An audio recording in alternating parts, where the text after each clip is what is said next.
Welcome to Blind Level Tech. This isn't just accessible tech talk. This is technology on a whole new level.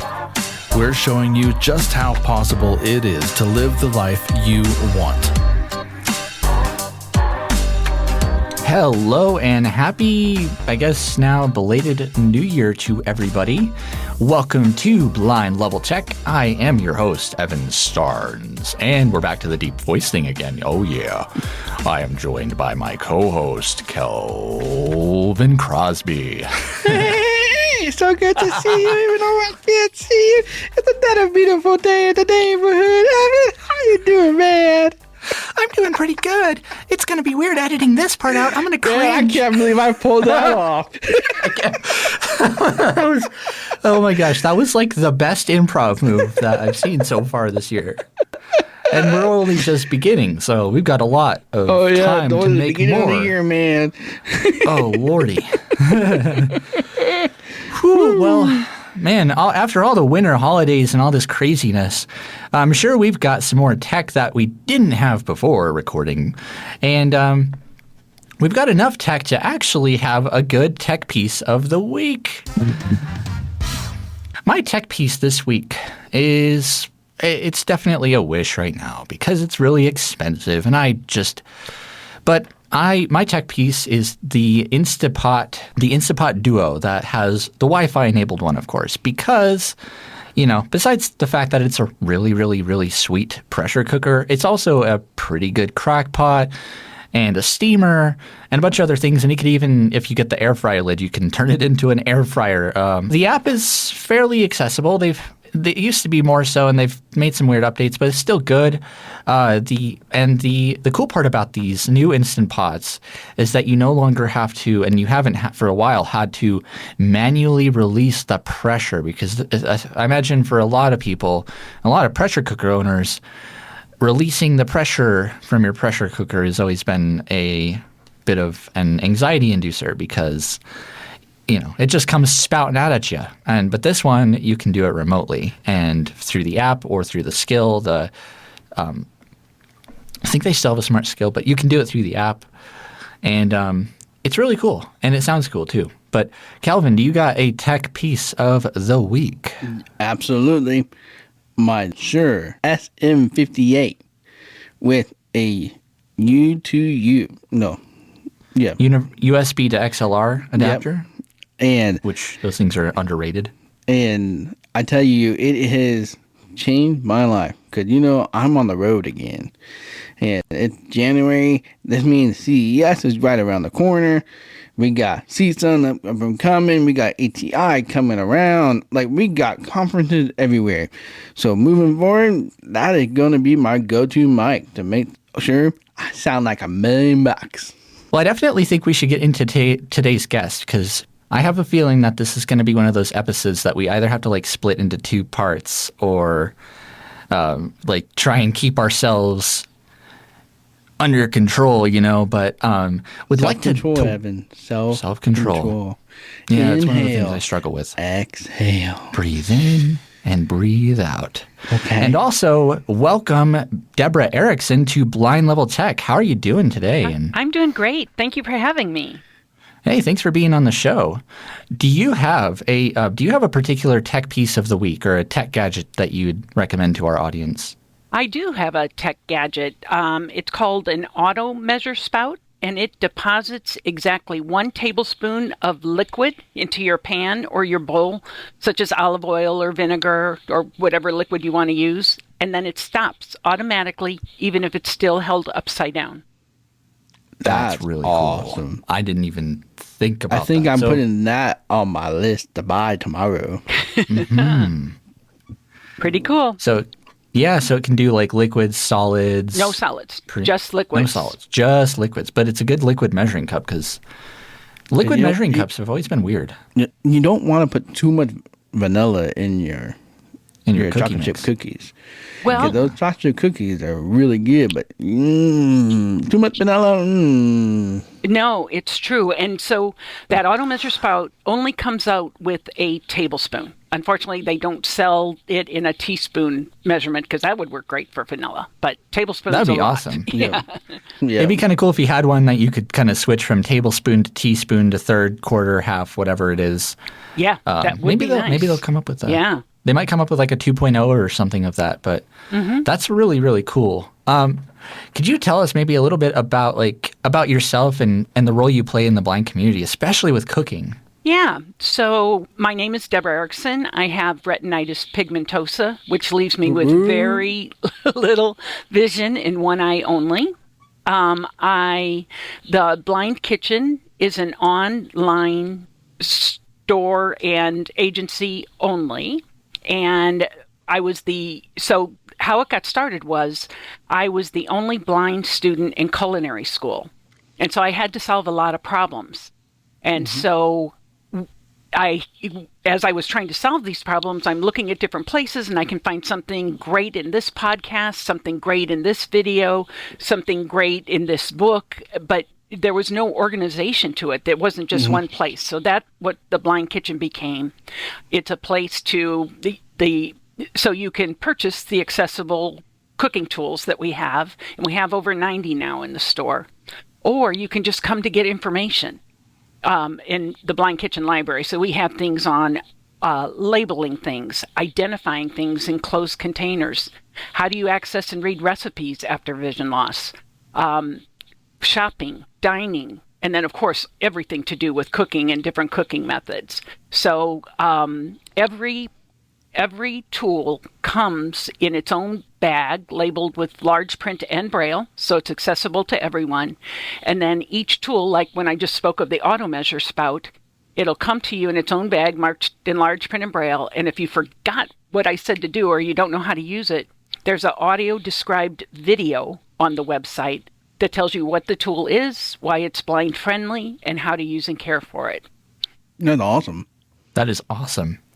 Now, for those curious, or maybe especially for some novice cooks in this in the audience, what are some things that differentiate typical cooking utensils from more adaptive cooking utensils? Like I'm thinking brailled measuring cups and stuff like that.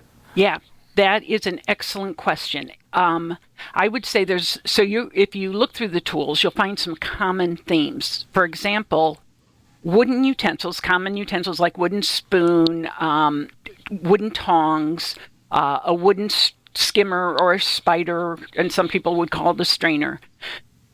We sell those, and the reason ours are so adaptive is because they have extra long handles.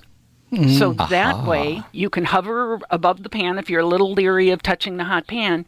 That wood doesn't conduct heat, so it can stay in the pan, and you can find it and then work your way down when you're comfortable. The other thing is, if it's got a long handle like that, it can't fall down in the pan, which is a real bonus point. And then the third thing is, it's very difficult with vision loss to try and spoon marinara sauce or you spoon out your marinara sauce and then you got to get your metal spoon out of the pot, and it's easy to drip it, across the counter till you get to the spoon rest. This way you can just leave it in the pan. Yeah. So those are common. That's one thing that makes the blind, that we took common utensils and things and said, how can this be more, which is the most blind friendly? And that's what we came up with. I'm kind of the America's Test Kitchen of testing things, but mine is for quality and blind friendliness. Yeah. So do you find that when you're testing a product, let's just say you get a product, and what is your evaluation? Like, all right, are you looking at the ease of use? You looking at the simplicity or the wear and tear in long term? Like, what is your process to make sure that this product is going to be the best for people with visual impairments? All of the above, and I can give you an example. So first of all, many of the tools available in the Blind Kitchen are made of stainless steel. So they're never going to rust, they're never going to stain, and they're probably going to last forever with proper use. It takes a lot to mess up a stainless steel thing. So that's bonus points if it is. But for one thing is I was looking for an avocado slicer. Even Meryl Streep had to go to the emergency room because she cut herself severely trying to cut into an avocado. So I probably bought 15 or more to say which one is going to be the most user friendly. And so the some of them were ridiculous. They looked like torture instruments. Some of them had like too many pieces. It was like crazy. But I found one, and I'll describe it just so you can get an idea of why we chose it, that aspect. First of all, it's made of stainless steel, and it's shaped roughly like a triangle. At the tip of the triangle, there is jagged little stainless steel teeth. They're not sharp enough to cut your skin, but they're sharp enough to get under the avocado seed and pry it out. The other thing is it's got a side that has a slightly sawed edge. Again, not sharp enough to cut your skin on that side, but it cuts through it can cut through the skin of the avocado, because most injuries occur is like if you're using a paring knife, you're pushing hard to get through the skin, and then all of a sudden, boom, it cuts right through the flesh. Yep. There's no more resistance, and it comes out the other side. So this one can't cut your skin, even if that were to happen. And so the other thing is, it's because this one doesn't have a handle, it's just that triangle, your hands are real close to the action. You know where that stone is, because you're right there. And the third side of it has just a slight, like a sloped edge, the third side of it, perfect for scooping the flesh out of the skin. It's just a wonderful tool, and 90% of the tools in the blind kitchen aren't made for blind or visually impaired people. But you can see how that one would just be head and shoulders ahead of other products with really sharp blades. They're not necessary for that particular task. Yeah. Well, I think that's very fascinating. And like, I don't know, we can want to go down the path, but it's creating universal design products. Now you're kind of getting at what I was trying to say. It really ties into the universal access for all.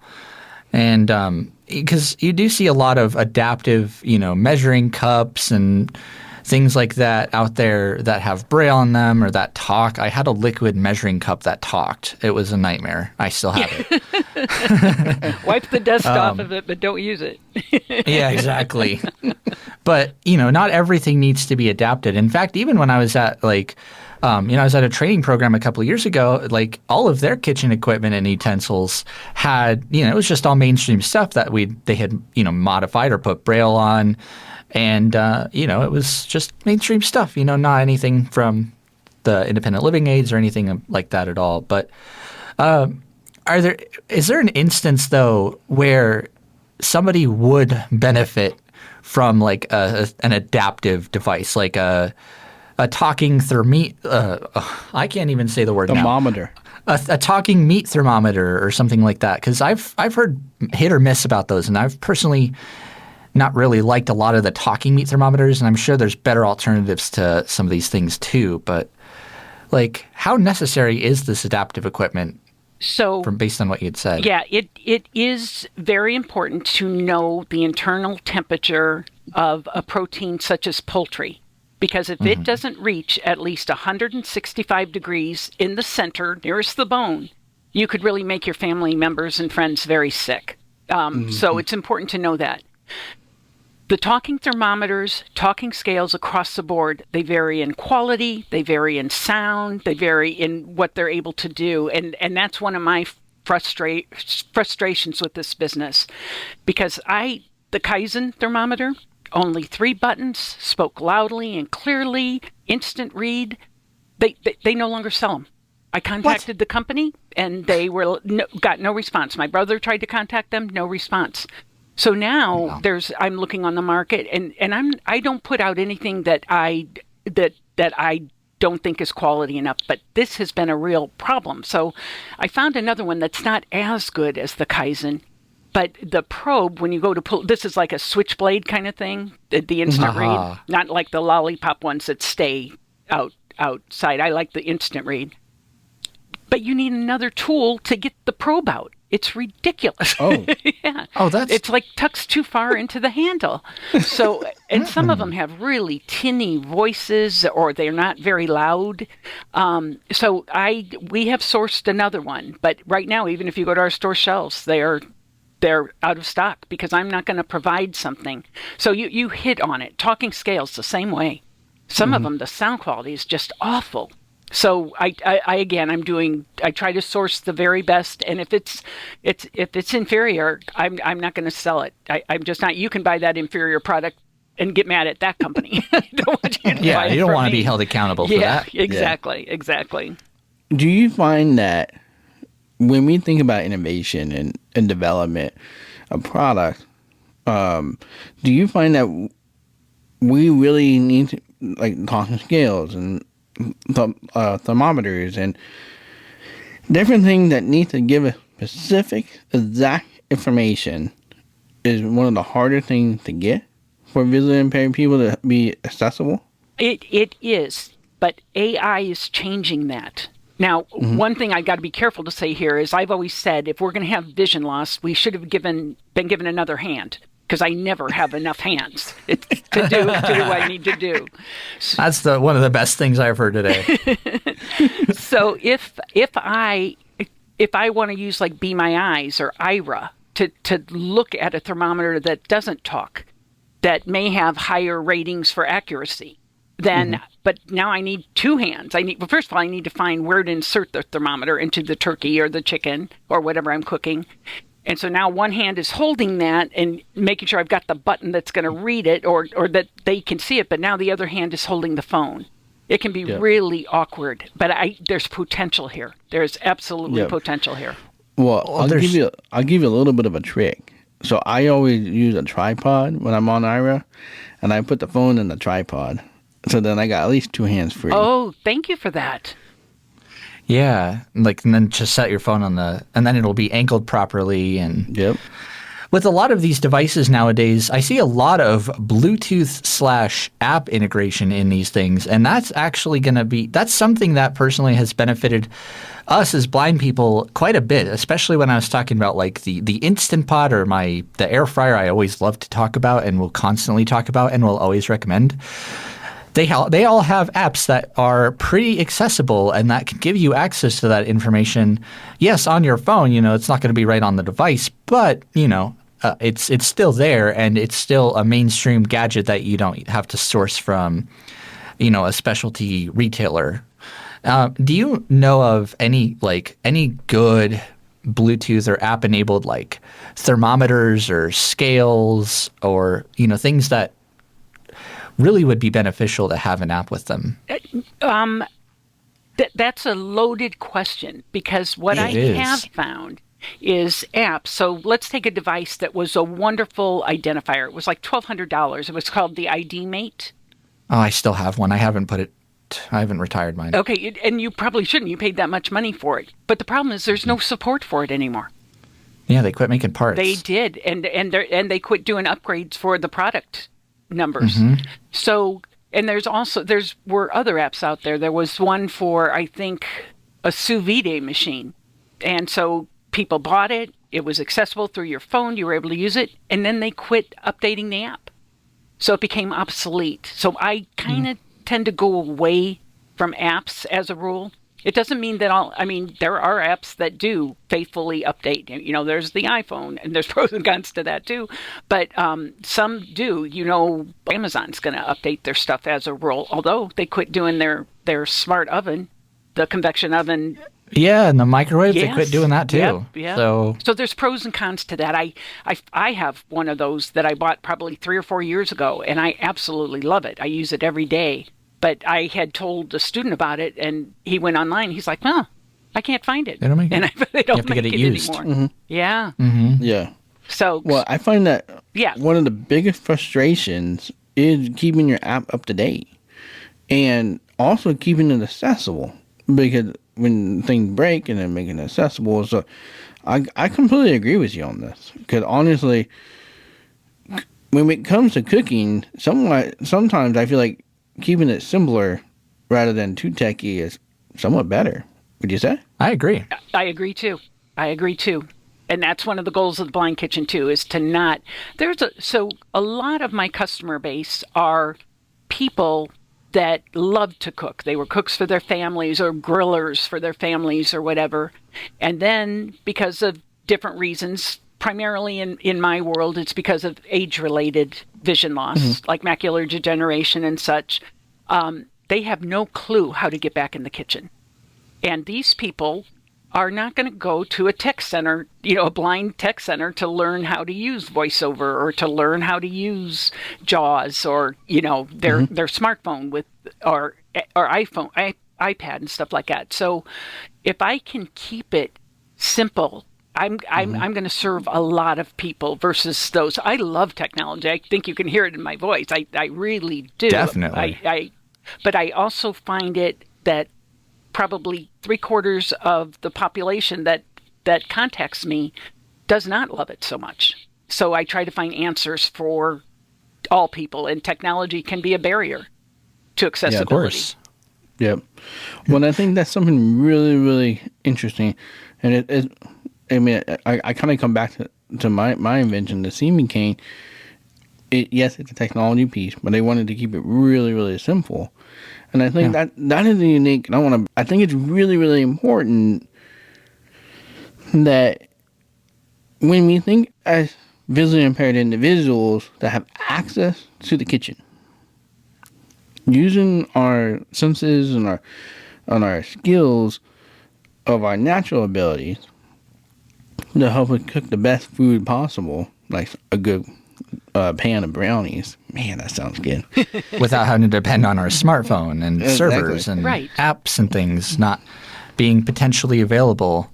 Now, kind of before we were recording, there's actually a really cool topic that we had touched on, but where are some areas that, just aren't being met? What are some tools and devices that would benefit the blind and low vision community for cooking? I know we're talking about like a plate, for instance, that like with higher walls, and that makes a whole lot of sense. Exactly. So it's very difficult to eat properly and with good posture with vision loss. It just is. We can't see it. We take a lot of air bites. So one of the things that I have looked for, and Ira has helped me to look for it, is to find a plate that basically has a backstop.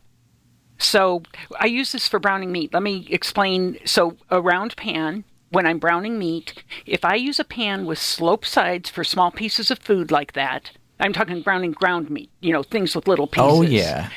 That's an off-ramp for the food as far as I'm concerned, if I'm trying to stir it around and keep it, especially if it's a shallow pan. There are deep saute pans available. I don't sell them, but they are accessible because the walls come straight up. And they're not deep like a soup pan. They're only probably like about 3-inch walls. But that way, when I'm browning that meat, I'm going to hit a wall instead of going off a ramp. So the same thing could be true for plates, whether they're square or round. It could be attractive, but when I'm using my fork and I come to the edge of the plate, instead of accidentally knocking it off, it could hit a wall, and that food would stay in the plate. Can't find those right now. Yeah. Nope. Do you think a square plate would be better for that, or a round plate? There was nothing even close to a round plate for that on the market at all. And now that I'm thinking about it, wouldn't it be nice if you had square or round, doesn't matter. We all eat all different kinds of plates. If they can make a round pan with high walls. But the other thing is if you want a cereal bowl or a soup bowl with those high walls, square would work as well. But the other thing that might be nice is if it had like a little lip, plan B. A little edge of a lip that if the food were to come up and try to go up the wall and over the top, there'd be this tiny, almost imperceptible. Like a divot. Yeah, or a more like, I'm thinking more like a ceiling. That the food would hit it and come right back down. Yep. That's what I was thinking of. Because like having it.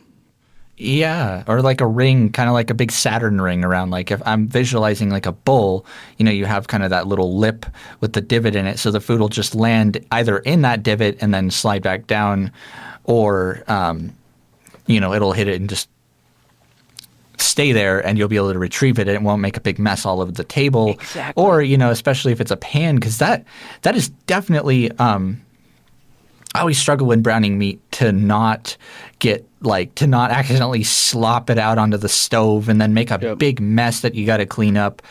And you'd also mentioned this really brilliant idea of having a way to figure out where stove burners are, especially on these flat top stoves. I think having something like a silicone overlay that you put over the stove so you can find the burners and the edges of them, I think that could be cool. But like, what are your thoughts on that particular device? Well, I have looked into it. Silicone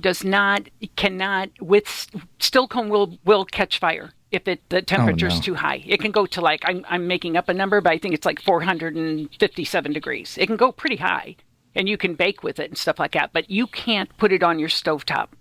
And I want to put a caveat here is, first of all, no matter whether you have a flat top stove, an electric coil stove, or a gas stove, people can know how to center their pots and pans on that stove confidently. And we have a video on it on our YouTube channel and our website. So I'm not going to go through that whole thing, but people could look at that.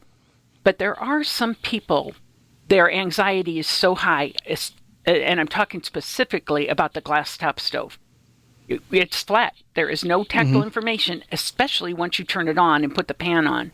So I actually have checked into seeing if there are overlays that can withstand the highest heat on your stove that would have, maybe they'd be 1/16 of an inch tall. And it would be just lay across your glass top stove, and the circles in it would match the size of your burners, or maybe be just a little bit larger, so it's not constantly touching. I think for some people that would ease their anxiety. And the other thing is you're trying to teach your child with vision loss how to cook. That might be a real good starter way to do it. But as far as I can tell, that does not exist in the world. I think we need to make that happen. Yeah, it sounds like we got an idea for a new product. I don't know. We can be successful with that. You know, Well, we'll see what happens. Both Kelvin and I are successful entrepreneurs who are blind.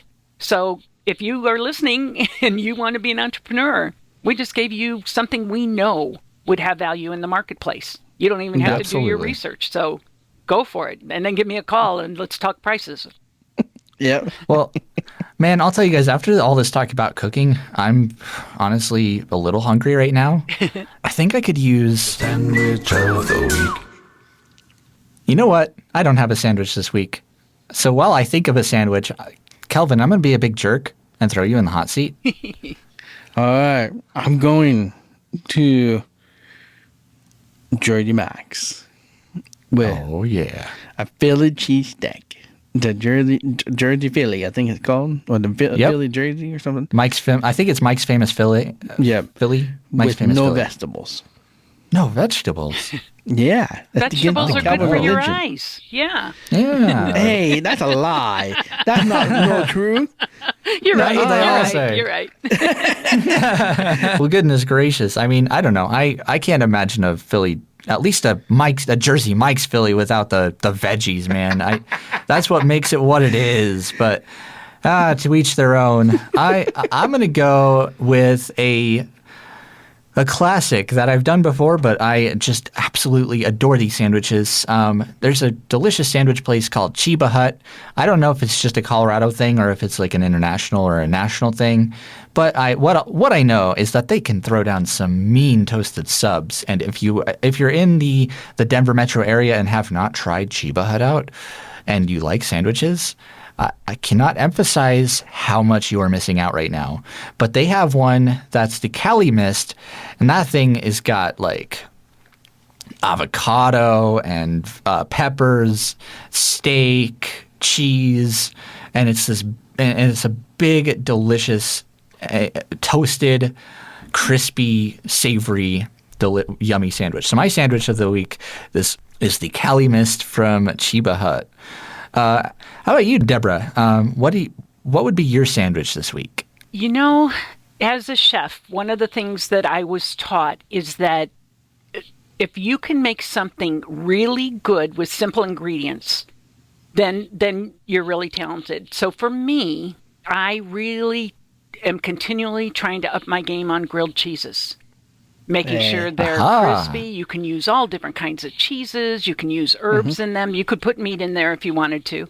But, making the perfect grilled cheese, I think It provides a lot of opportunity to change it up here and there, but to make sure it's crispy and not soggy in the middle. Yeah, that'd be my go-to. Pretty underrated. Yeah. And you can air fry them too. Oh, yeah? I've made one in a toaster bag before. They're better in the air fryer, trust me. Well, you can't put butter on them in a toaster bag. It's not good. Nope. I mean, Evan, the air fryer just nerd. Like I could live out of one. That's all he lives off of. So what is the air fryer brand and model you have? Mine is the Kosari. Oh boy, here we go, audience. Mine is the Kosari Dual Blaze 6.8 quarts air fryer. It's a smart air fryer, and it has. That's exactly what I have. I love it. You don't have to flip the food. The big square one. Yeah. With the shoot. Yep, that's exactly what I have. The blind griller. Do you know him? I do. Yep, he's the one that told Chris me about Peltz. it. Yep. So he talked me Yeah. he talked me into trying it. I'm like, this is cool. It's like the only good air fryer that I've ever seen that you don't have to flip the darn food. That's and right. That's pull right. the basket out every few minutes. Yep. Well, Deborah, do you go by Deborah or Debbie? I feel like I've been calling you Deborah this whole time. Deborah is what I go by. I grew up Debbie in Indiana, but I kind of retired that name. That is a fair. Well, I just want to say it has been really, really, really fun having you on BLT. Well, I've had a wonderful time too. Thank you so much for having me. You guys are a blast. Absolutely. And where can people find you, and where can people find The Blind Kitchen? Okay, so we're online only. So you can go to theblindkitchen.com. It's a very clean, no pop-up ads. It's an accessible, organized website, good for screen readers or magnifying software. You can write to me. My mailbox is info@theblindkitchen.com. Or I take phone calls, 503-313-2345. So that's how you can reach us. Well, that's awesome. And we'll be sure to put all of that in the show notes for your convenience. Thank you. And now, Kelvin, is there anything that you would like to conclude the show with before we wrap it up? I think the one thing I came from today's show is that we don't always have to be super techie. As long as we are using our natural ability to live beyond our challenges. And in some cases, simple is better. In a lot of cases, in fact, actually. Well, thanks again, Deborah, for being on BLT, and hope to have you on future shows. Well, thank you. Be a blast. I'd love to come back. Absolutely. And thank you all so much for listening to Blind Level Check. Like I said, there's going to be some changes coming up with the show. Not very big ones, but we're going to be refreshing. We don't want change. Nobody likes change. Well, thank you all so much for listening to another episode of Blind Level Check. I hope that everybody's New Year's went well and that you partied not too hard, although I can't make any promises because I did too, and I love partying.